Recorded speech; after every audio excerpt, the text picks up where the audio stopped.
दोस्तों नमस्कार।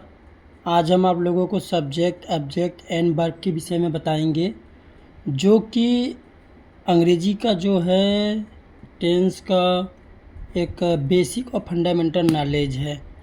Subject, object और वर्ब के बिना कोई भी वाक्य हम बना नहीं सकते हैं, ठीक है। और आज हम इस बात को सेंटेंस बताया आपको, फिर मैंने आपको इंग्लिश अल्फ़ाबेट बताया, बहुत सारे ज्ञान बताया और बहुत सारे का डिफरेंसन भी दिया मैंने।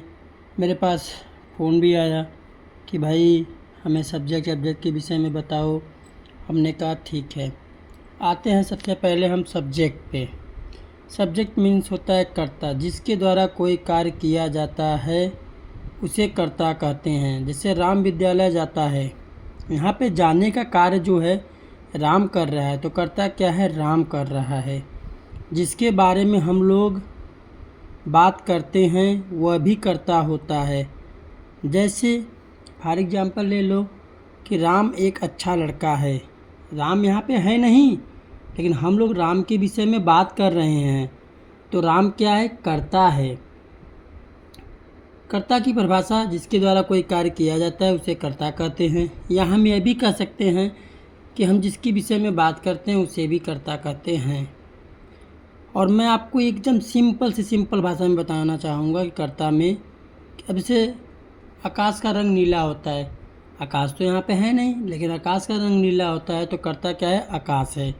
अब जैसे रिमार्क में हम देखते हैं कि वाक्य में कौन शब्द लगाकर प्रश्न करते हैं, जो उत्तर प्राप्त होता है उसे कर्ता कहते हैं। जैसे राम विद्यालय जाता है, कौन विद्यालय जाता है? उत्तर मिला राम, तो कर्ता क्या हो गया? राम हो गया। राम एक अच्छा लड़का है, कौन एक अच्छा लड़का है? राम, तो कर्ता क्या हो गया? राम हो गया। अब आते हैं रिमार्क। कुछ है जैसे कि फर्स्ट पर्सन, सेकेंड पर्सन और थर्ड पर्सन भी कर्ता के श्रेणी में आते हैं। जैसे आई, you, he, C, they, yo, etc। और यहाँ पे दिस, दैट, दोज, दिस को भी हम कर्ता के श्रेणी में मान लेते हैं। नाउन्स और प्रोनाउंस के अंग हैं ये, ठीक है। अब जैसे मैं अपना काम कर रहा हूँ, तो मैं अपना काम कर रहा हूँ, तो कौन अपना काम कर रहा है? मैं, तो कर्ता क्या है? मैं। Today is Monday. यहाँ पे सबसे रोमांच की बात यह है कि टुडे इज़ मंडे, तो इसमें कर्ता क्या है? टुडे। किसके विषय में बात किया जा रहा है? आज की भी बारे में हम लोग बात कर रहे हैं कि आज क्या है? मंडे है, तो इसलिए कर्ता क्या है? टुडे। अब there is a cat on the roof, यहाँ पे बात किसके लिए कर रहे हैं? एक बिल्ली के लिए कि जो छत पे बैठी है, तो ऑब्जेक्ट क्या है? एक कैट। अब आते हैं वर्ब। जिस शब्द के द्वारा किसी भी वाक्य का पूरा होना पाया जाता है उस शब्द को क्रिया कहते हैं। जैसे राम घर जाता है, अब जाता है हटा लोगों, तो राम घर, ये क्या वाक्य पूरा कर रहा है? नहीं, तो यहाँ हम लिख सकते हैं क्रिया क्या है? जाता है।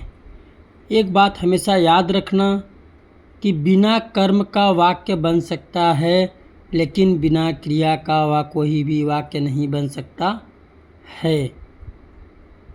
सेंटेंस में, टेंस में।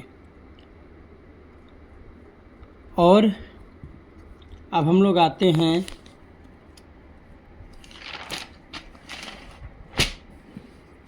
जिस शब्द के अंत में ना लगा होता है उस शब्द को क्रिया कहते हैं। जैसे सोना, नहाना, पढ़ना, बैठना, खेलना, हंसना, मारना, पीटना, झगड़ा करना, ये सब क्या है?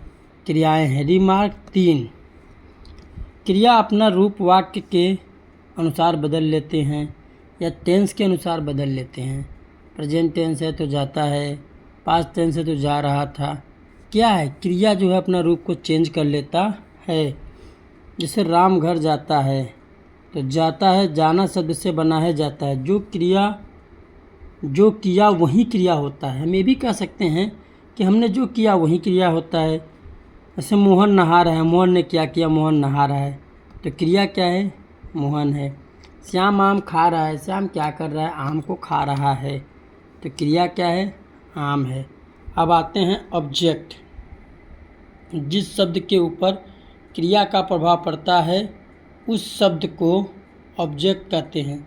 राम घर जाता है, अब जाता है का प्रभाव किस पे पड़ रहा है? घर पर पड़ रहा है, तो ऑब्जेक्ट क्या है? घर है।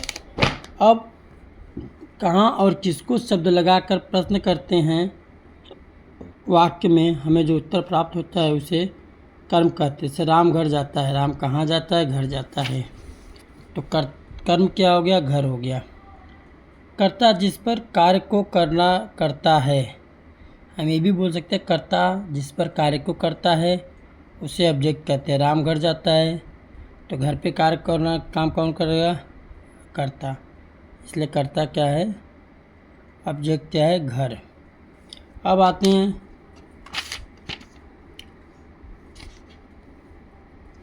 कार को बेचा जा रहा है, तो कार्य करने का काम किस पे कर रहा है? कार को बेचा जा रहा है।